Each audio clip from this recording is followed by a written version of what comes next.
My name is Bruce Bechtel. I'm a professor in the Department of Security Studies, and I'd like to say thank you very much for coming out tonight. We think you're going to enjoy our symposium.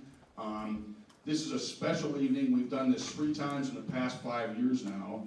There is a think tank in Washington, D.C. known as the Korea Economic Institute that puts out some of the best research and works with some of the best scholars in the United States who do Korean studies. We are fortunate enough that this place that works with places like Georgetown, Stanford, UCLA has chosen to actually work with Angelo State University, which I think is better than all those schools, right? But we are very happy to have them here. So just so you know, this is kind of a special thing. They only do this at 15 universities every year. So we're happy to have them here. I'm going to sit down so I can bloviate on my own subject matter later. And I'd like to turn this whole thing over to my good friend, Troy Standrone.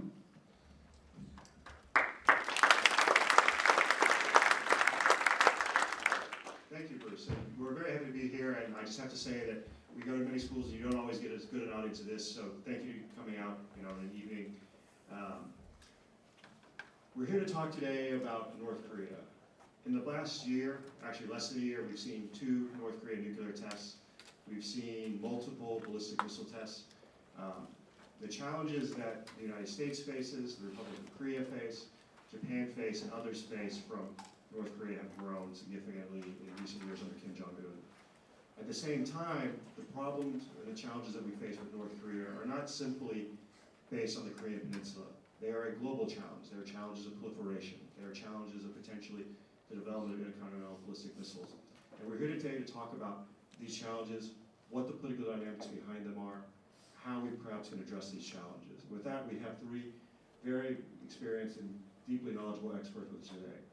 To my immediate right, we have Dr. Bruce Bechtel, who is a professor here of political science and a retired Marine. He also formerly was on the faculty of the Marine Corps Command and Staff College and the Air Command and Staff College. He also served as an adjunct visiting professor at Korea University, the Graduate School for International Studies, and was an intelligence officer at the Defense Intelligence Agency from 1997 to 2003. Perhaps more significantly, as many of you all probably know, he's also the author of multiple books on North Korea, looking at both Kim Jong-il and the regime itself. To Dr. Bechtel's left, or excuse me, right, we have Dr. Delynn Williams. She is the Dean of Political Science at North Georgia State University. Her graduate work prior to that focused on international security and East Asian studies. She's received numerous awards and is focused on a variety of issues related to South Korea and North Korea as well. Dr. General Im-bom Chun has both an impressive and distinguished career in the Republic of Korea's Army. He began his career as a 2nd lieutenant and steadily rose through the ranks until his retirement recently as a lieutenant general. Throughout his career, over 35 years, he had 20 distinct military assignments serving in the U.S., Iraq, and South Korea.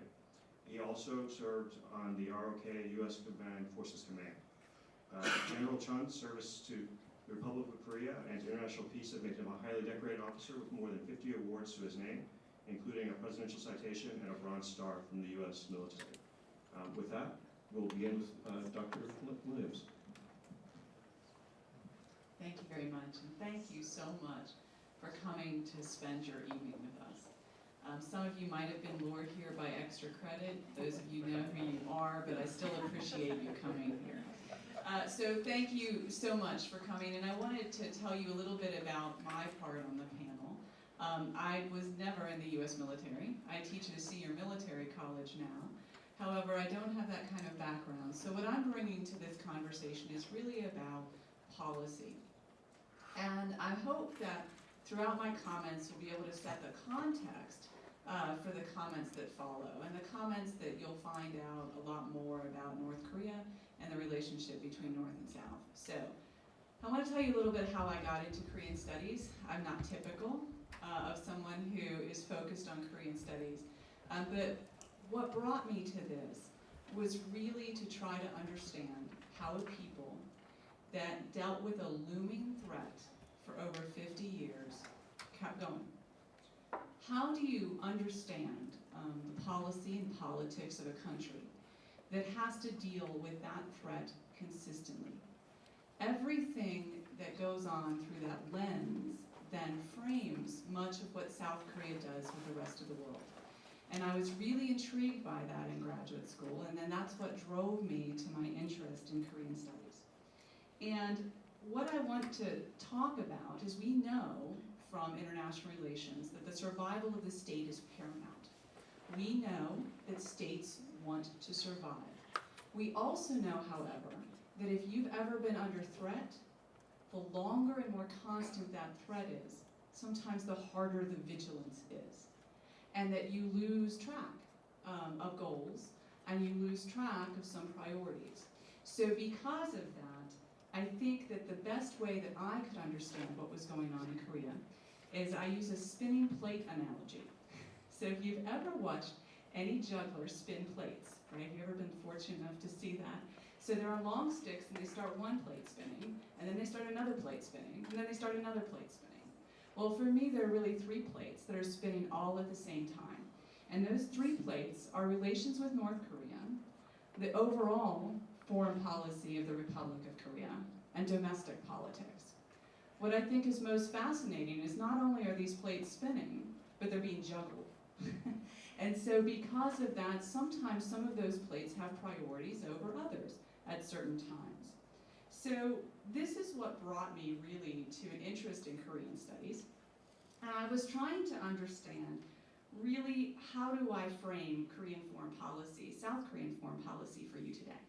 And so in my opinion, we can do it in 3 simple phrases, and then we'll go back and explain what those phrases are. I think there are 3 things. I think the first one is make friends.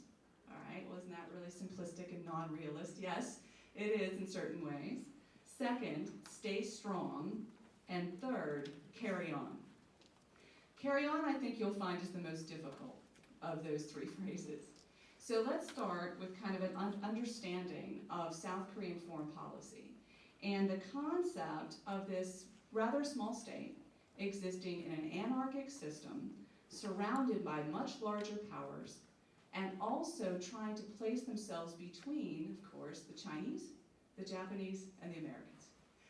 That puts them in a very, very interesting position.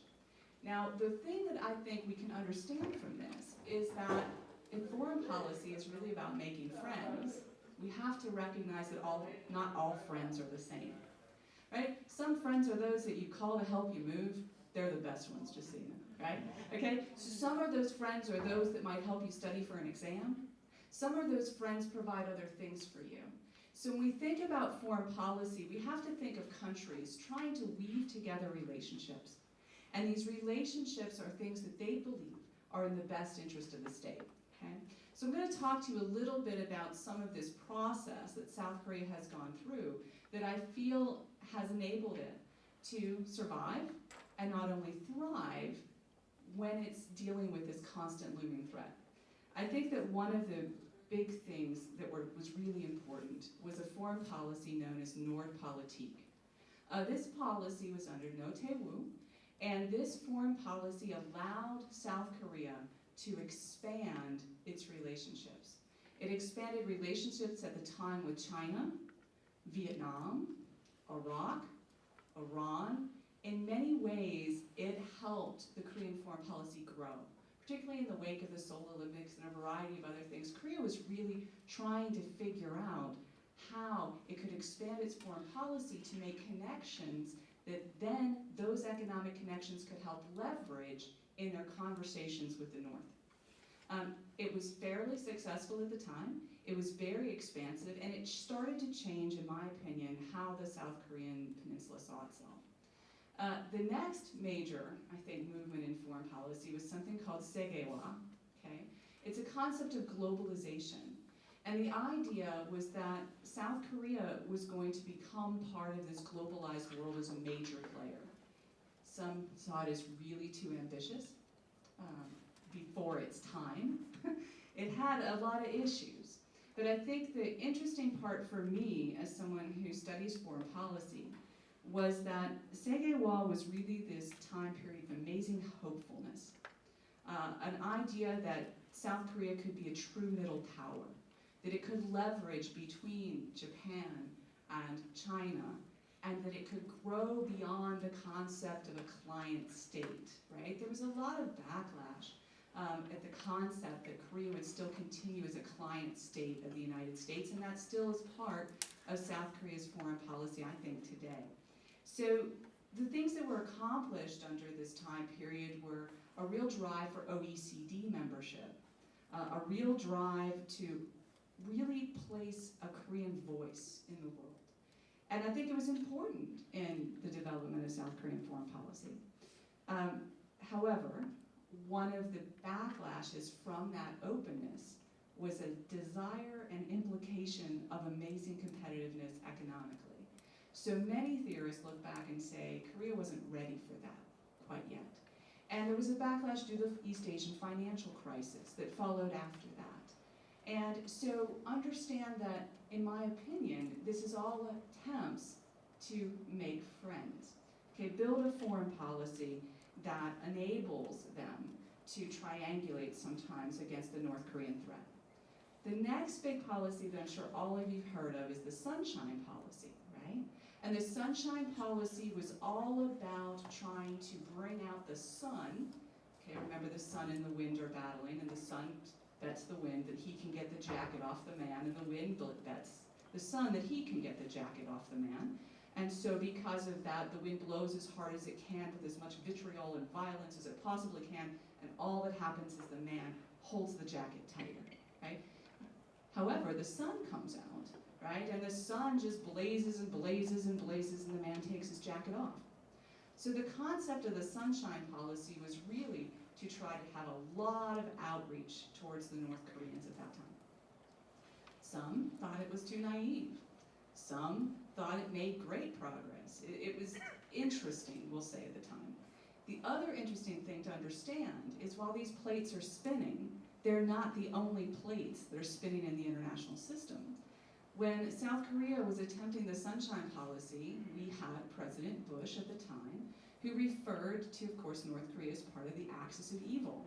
That would be pretty counter to a Sunshine Policy, right? So this causes tension then between the Republic of Korea and the United States. So as Korea is trying to relate to North Korea, at the same time it's trying to relate with its consistent allies and partners, okay? Then, of course, we recover from, we'll say, the damage that was done to the alliance as part of that. And then I want to bring you to today, just so that we can, for sake of time, we know that the present president of Korea, her foreign policy is known as trust politique, right?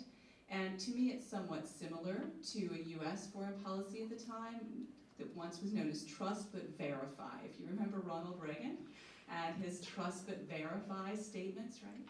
The concept is that we should trust, but we need to verify. And it wasn't just with North Korea, it was with a series of allies and a series of agreements at the time. So all of these kind of evolutions of foreign policy are happening. And this is how, in my opinion, South Korea is trying to build alliances, relationships, so that they are in a fairly good position vis-a-vis North Korea. Okay. Now, the second, stay strong. Okay? So not only should you make friends, but you need to stay strong. The South Koreans really focused on economic growth. Economic growth became one of the major things that drove their foreign policy.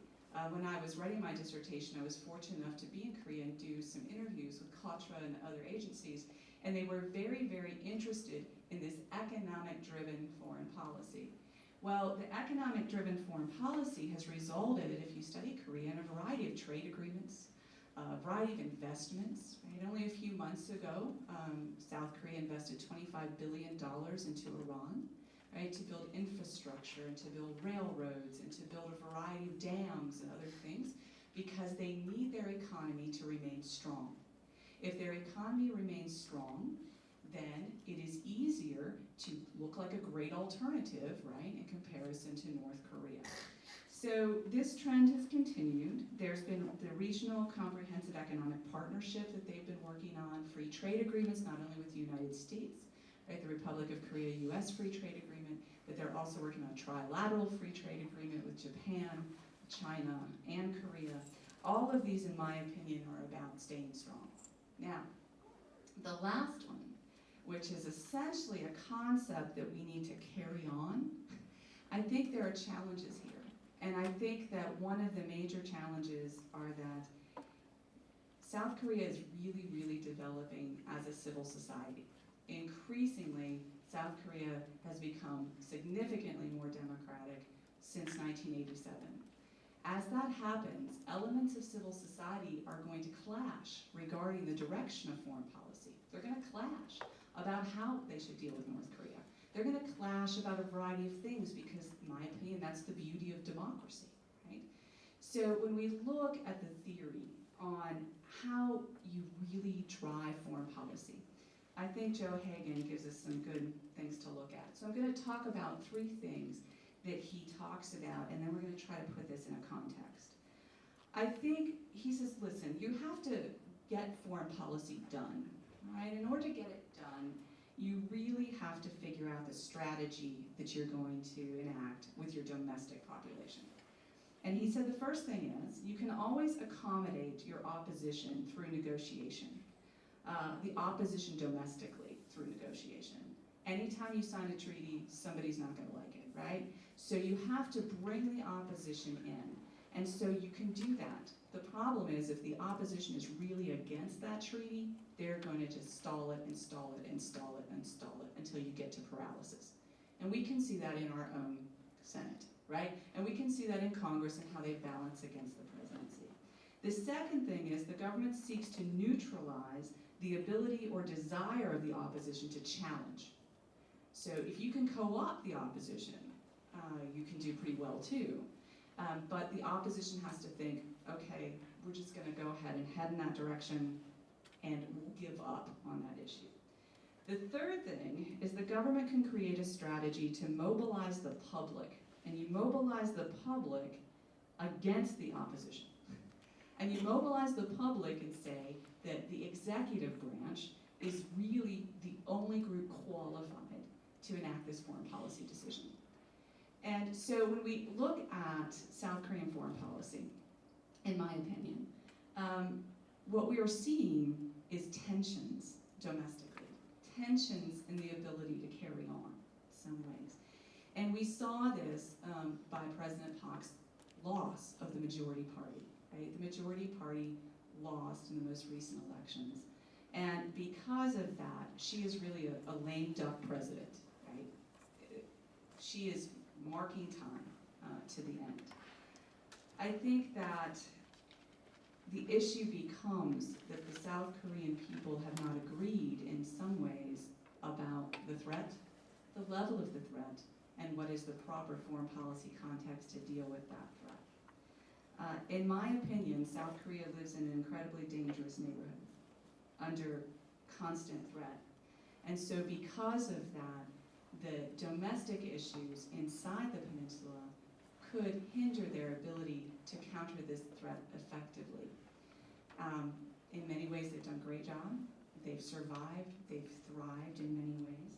But I think that these challenges are increasing. And I think that these challenges in some ways are making the South Korean peninsula a little bit more precarious than it was before. Thank you.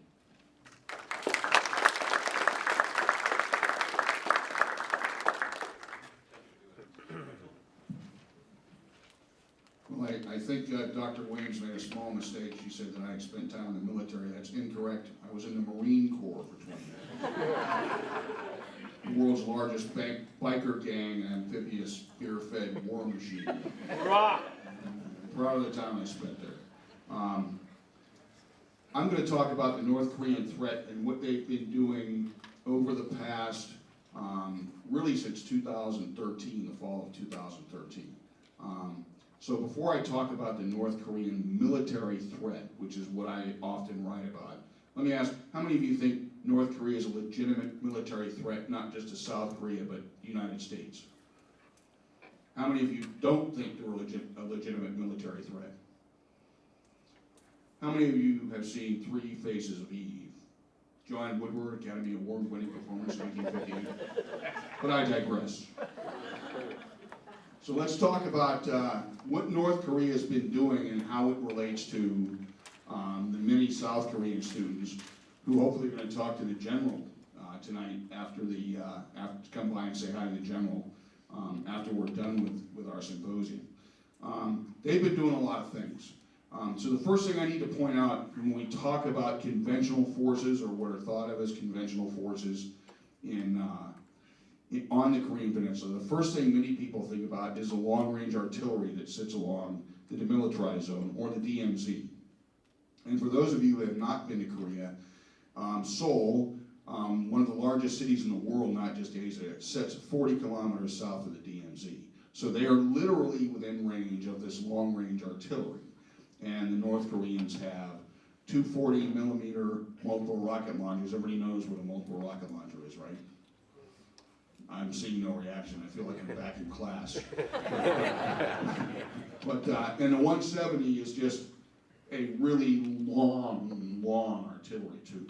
For those of you, if you want to see how long that gun looks, just Google 170 mm and you'll be quite surprised by the picture. Those guns can hit Seoul.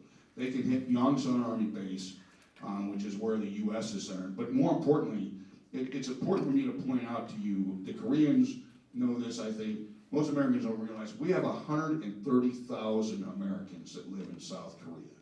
Only 28,000 of those people are military guys. So if there's a war on the Korean Peninsula, it's important to keep in mind we're going to lose a lot of civilians, because the majority of those probably live in Seoul. There's some in Busan and Daejeon and other cities too, but Seoul is where the majority of them live.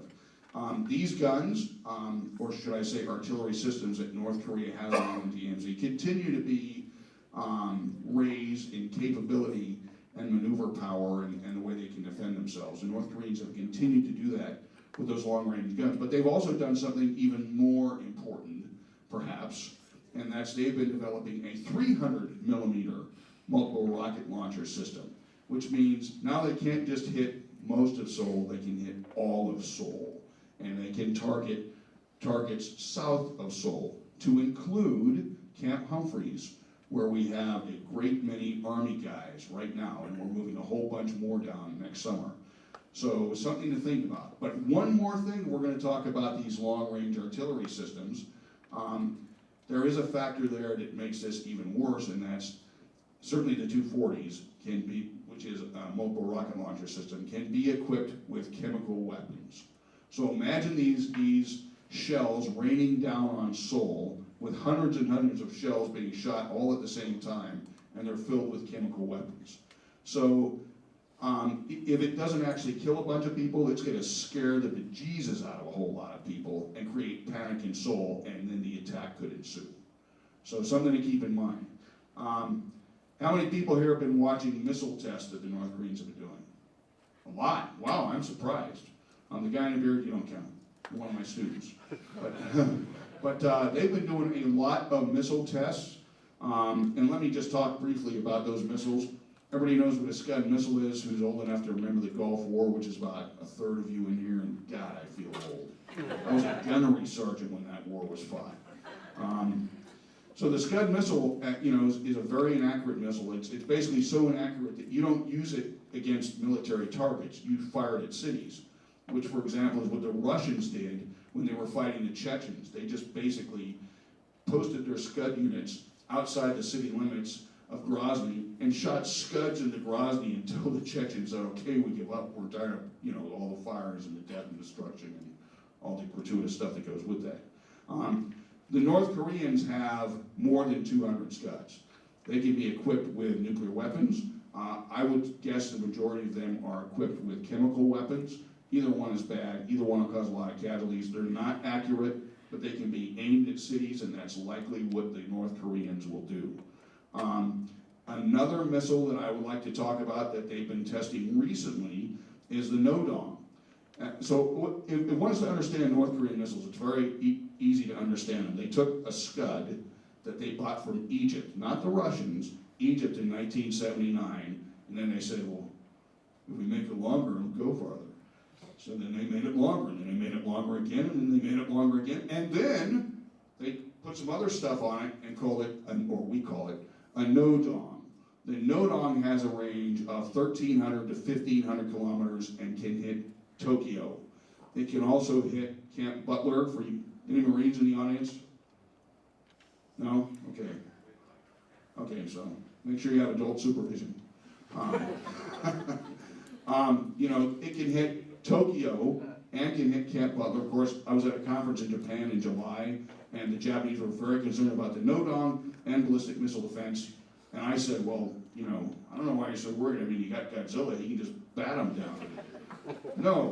No, ha-ha, all from those guys. It was depressing. But the North Koreans did something recently that was very compelling. And you can actually, and I can help you find this on YouTube if you're interested. Yes, North Korea has a page on YouTube, and they posted to their page no-dongs being test-fired that were fired into the air defense zone of Japan, I might add, but they were fired in a volley. So in other words, they weren't fired all at once, just one at a time. They fired three, wham, wham, wham. And of course, as I'm watching this on YouTube, I'm hearing the North Korean martial music playing in the background. Awesome. But that's a capability the North Koreans now have. So if you're Japan, who takes ballistic missile defense very seriously, or the United States, who takes that seriously for their military bases in Japan, what do you do if a dozen of these are flying at you all at the same time, or 24? Because they got enough, they have that capability. So something to think about. The North Koreans also got a missile from the Russians way back in the 1990s when the Soviet Union was falling apart, called the SSN-6. Well, they took that missile, they converted it to a land missile, because they are North Koreans, they made it longer, and it's now called by us the Musudan. The Musudan missile recently was test fired in July, or in June I should say, 1,422 kilometers I believe it was, straight into the sky, straight up, and then down at an incredibly fast rate. They did this for two reasons. One, to show that if you put the range like this instead of like this, they had the range to hit Guam, where we have 165,000 American citizens. I was stationed on Guam for 2 years when I was in the Marines. Best beach bars in the Pacific. It'd be a real loss. I've taken my wife to Guam, by the way. She liked it, right, hon? Yeah. The second reason for that was because there had been a debate in the defense community and amongst analysts, pinheaded, you know, analyzing guys like myself, about whether the warhead on that missile could get through atmospheric re-entry. Well, they shot it up so high and brought it down so fast without blowing anything up that they were able to prove, yes, the Musudan has an atmospheric re-entry capability. So they can now hit Guam, we know this for sure, with a ballistic missile that could likely be equipped with at least a chemical warhead, perhaps a nuclear warhead. And of course, everybody here has heard of the Taepodong. And in North Korean fashion, where you take something, you make it longer and then longer and then longer, the Taepodong is a 3-stage liquid-fueled ballistic missile which has stages of other rockets the North Koreans have. For example, they have a Musudan engine, like cluster Musudan engines, that is one stage of that rocket. And I don't want to go into technical details, but you understand what I'm saying. So they got bigger and bigger and bigger. The Taepodong has now launched successfully a satellite into space. So we know that it has a range where they use it as a missile instead of a satellite launch vehicle, or SLV, to hit California, Hawaii, Seattle, but not Texas. So the problem with the Taepodong is they probably could put you know, some kind of realistic WMD warhead, if not nuclear, probably chemical, on that missile. But it takes them several days, sometimes weeks, to set that up. So what are we doing when they're doing that? Us and our ROC allies and the Japanese. Well, we're running submarines out there, and we're running Aegis-equipped ships to shoot it down. We're setting up Patriot batteries in Japan and South Korea and THAAD on Guam. So that thing could probably if we wanted to, that is to say us and our allies, be shot down. So that's the weakness that the Taepodong has. But there's more. The North Koreans have been developing over the past, well, several years, a missile that we have named the KN-08. And that missile comes on what's called a transporter erector launcher. So it's something that looks like this. It basically lifts up like this, and it's on a tractor trailer. What does that mean? Well, if you're a military guy, you understand that that means, okay, they have this very, very deadly missile, potentially, that can carry a nuclear warhead, and they can move it around at will. What does that do to us? Well, how do we target it if we don't know where it is? And they've got, according to the Air Force Intelligence, which T stands for Air Force Intelligence Command, at Dayton, Ohio, they've got at least 35 launchers for these. So in other words, they could scatter it everywhere and then launch one of them at us. The KN-08 has the range to hit the west coast of the United States. And our own director of STRATCOM, as well as the former commanding general of USFK, both assessed that they are very close to having that missile be operational and have the capability to carry a nuclear weapon, which, if you're wondering about it, would be a highly enriched uranium warhead of 500 kilograms at least, which could probably kill 80,000 people in a shot, depending on how well the missile fissioned. There's something else that's going on that I think I should share with you. All this stuff is in open sources.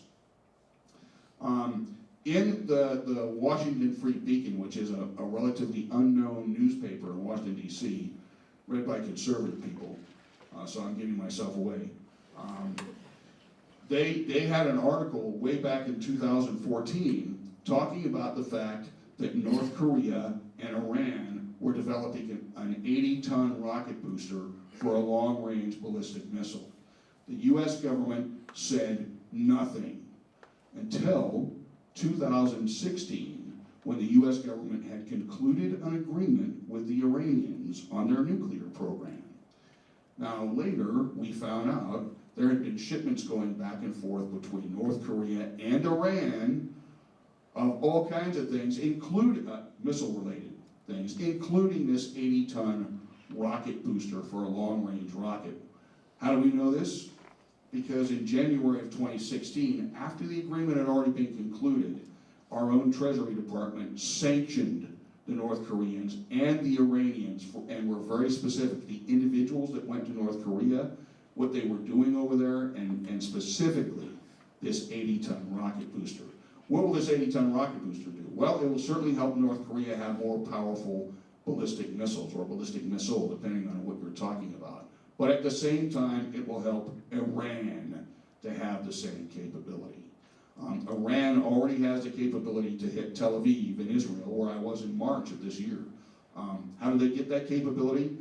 They bought a nodong, several nodongs, a lot of nodongs from North Korea, and then North Korea helped them actually put together a fabrication facility where they manufacture them now and call them different things, Persian names. It's a nodong. So that's where we are on the missiles for the for the North Koreans.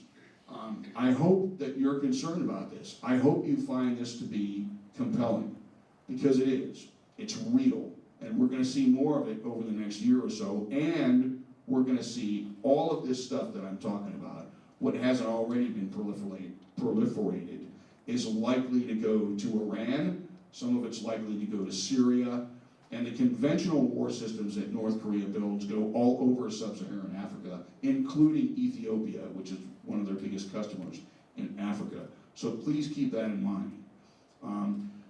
Since we're still talking about WMD, please allow me to talk about North Korea's nuclear program, which gets the biggest attention. It's the only time news people want to talk to me. I should be put in a box that says, break glass in case of nuclear test. So when CNN and Fox call me, and I always pretend I don't have, what do you call that thing? Just the thing with a computer. Skype, yeah, I always tell them, I don't have Skype, just because I don't want them to see me live on TV. I'm pretty ugly, so I just call my phone and my picture up there. As you know, Dean. They have done 5 nuclear tests now. Each one was bigger than the last one. There are analysts who project that the 4th nuclear test was a highly enriched uranium device. So there are those who assess, I won't take one position or another, that they have both a plutonium capability and a highly enriched uranium capability. What does all this mean? Well, every test has been progressively bigger. The test that they did, everybody remembers the 5th nuclear test, right? The one they just did. That test that they did was between 10 and 15 kilotons on the scale. What that means is it was roughly 2/3 to 3/4 the size of the bomb that was dropped on Hiroshima in 1945. So it's very important that we know they not only have been developing a nuclear weapons capability, they have a nuclear weapons capability. And as they're developing that nuclear weapons capability, they're developing the platforms that will carry it. You know, Nodong, Musudan, KN-08. This is a serious, rapidly developing threat, and it's just something I hope you'll keep in mind. I know you're all thinking in your heads, well, why? Why are they doing this, right? Those of you that are awake, that is. Galar, for now. There's a couple of reasons that I would assess. There's more. The general could probably talk about more reasons as well.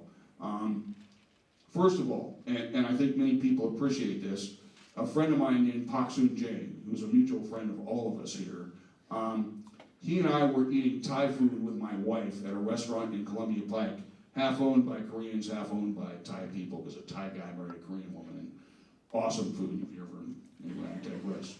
But we were talking, and this was back when Kim Jong-il was still the leader of North Korea. Soon Jae said to me, you know that Kim Jong-il is far weaker than his father, Kim Il-sung. Kim Jong-un is going to be far weaker than Kim Jong-il. The question is, how much weaker?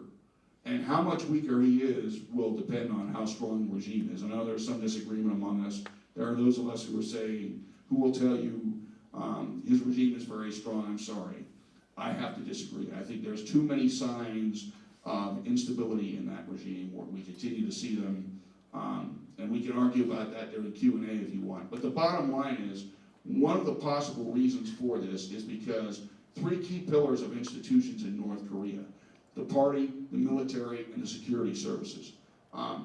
Kim Jong-un has purged major purges in all 3 of those key institutions, but he's purged more people in the military institution than either of the other 2. Thus, he has to provide them an image of someone who's strong. He has to project power to show that he's in charge. And that could be one reason, probably is one reason, why we're seeing all of this rapid military development. I'm sure the generals are happy, at least when they're not being purged or sent off to the mines or other activities that many generals have had to do. Another reason is because, and this is just pragmatic common sense, a lot of these systems have been developed since the 1990s, and they are now coming to fruition. So a lot of what we're seeing is simply, I've got this missile, it's ready to go, I gotta test it. So it's not necessarily we want to get in the face of the U.S. ROC alliance, we just need to test this missile, right? There's some of that there as well.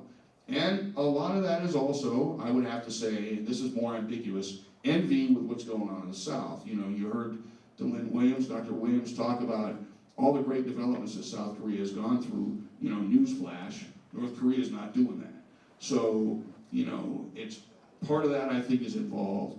And it's important to note that the 2 things we have to worry about from North Korea, and I'll stop after I get done with this, are we have to worry about that ominous North Korean threat, not just in a conventional force-on-force war, but doing violent provocations like they've done so often, and as they did in the summer of 2015, again, along the DMZ. We have to worry about that, the violent threat. At the same time, we have to worry about the collapse of the regime, and that's equally as troublesome and equally as compelling.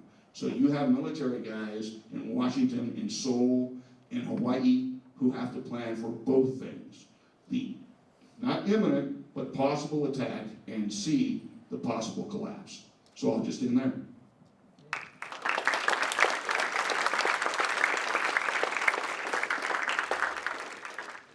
I'm at a disadvantage because I'm the last one speaking, and it's already taken 40 minutes of your time, so I'll try to be short. I've been asked to explain to you how the Alliance has been reacting to these provocations and recent events. The basis of our reaction or countermeasure is the alliance between the United States and Korea. So this manifests into ships and submarines with U.S. flags deploying to the Republic of Korea, nuclear-capable airplanes flying into North Korea, combined exercises, all these activities, which demonstrates the strength and the alliance. So that is probably the most important activity that is ongoing and which is important. On the Korean side, 3 things are occurring. Number 1 is called the kill chain. Basically, the kill chain is a concept where we the South Koreans, want to find the missiles and kill it before the North Koreans are able to launch it.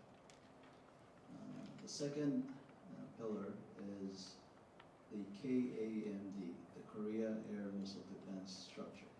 If the North Koreans are able to launch their missile, our goal is to shoot it down before it lands on Korean property. The third and most recent policy that we've developed is called the Korea Massive Punishment and Retaliation.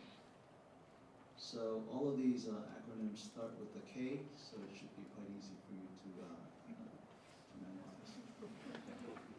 So the Korea Massive Punishment and Retaliation, this part, again, is that if the North Koreans are able to strike South Korea, that we would retaliate with massive force and teach them a good lesson.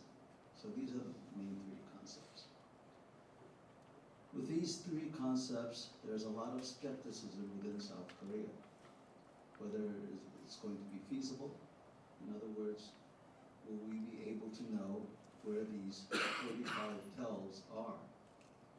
The North Koreans probably have more, and they probably are underground. And since they're very secretive, it'll be very difficult to find these threats. So the feasibility, the acceptability. Are we really going to be able to take the risks of further provocation or retaliation or reaction from the North Koreans? And then there's some legal issues. Koreans use the word assassination quite liberally.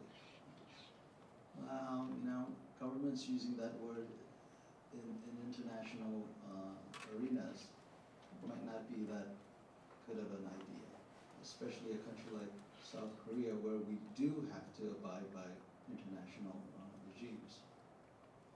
So why does Korea do that? I don't know. But I have a story for you, and maybe it can illuminate some of the thinking of not only Korea, but politicians in general. So in 1866, the United States wanted ports and trading rights with the Joseon dynasty. So the Americans send a ship called the General Sherman to Korea to open negotiations. The Koreans tell them, don't come near us, ojima. And of course the Americans did not understand Korean, so they kept on coming. The Koreans sank the ship and killed a lot of Americans. The Koreans knew that the Americans were going to come back, so they needed to do something. So they developed a bulletproof armor for their troops. It was made out of cotton. They told their troops that with this armor, so you know, a mushroom man? It looked like a mushroom, a big, a guy in a cotton armor. It looked like, basically, what's that mushroom toy that you guys have? The good tire? Yeah. Look exact. So a Korean soldier looked exactly like that. So 5 years later, in 1871, 5 American warships with 85 cannons and 1,230 Marines came to Korea, and they killed a lot of South Koreans. In the after-action report, the Marine Corps commander reported back saying that the Koreans are a fierce people. They attacked us in waves, and they never surrendered. Their wounded, rather than be captured, would commit suicide by jumping into the rivers. What actually happened was, when the Korean troops were hit by the bullets, the cotton caught on fire, and the troops, they jumped into the water and they drowned. So why did the Koreans do that? The Koreans, being a weaker country, which you Americans have never had to be in that position, they had very few options. So they needed something to give their troops to keep their morale. So they knew that the cotton armor would not work. But what alternative would they have had? They could not have the Gatling gun that I saw this morning at the Kamcha fort, which the Americans had at that time. So their only option was to come up with something that would keep the morale of their troops. So maybe right now we're doing something like that. And when you're limited to options, that's what's happening. So with that, I'm going to end my story here, and you can make your own conclusions, whether that is a good idea or not. But the thing is, it is important for Americans to understand that smaller nations cannot act like big nations like yourselves. Thank you.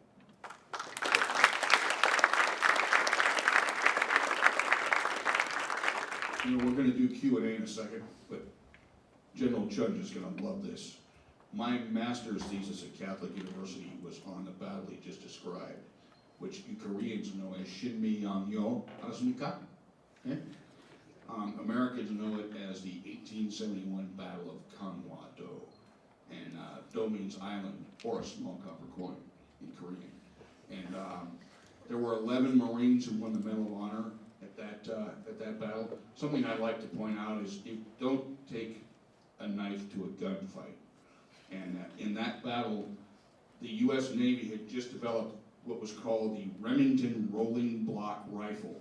In other words, it was a rifle that does this. Fire, fire. The Koreans had muskets. So that rolling block rifle proved to be very effective. I'll send you my master's thesis tonight. Don't hit me, I'm weak, I wear glasses. All right, thank you all.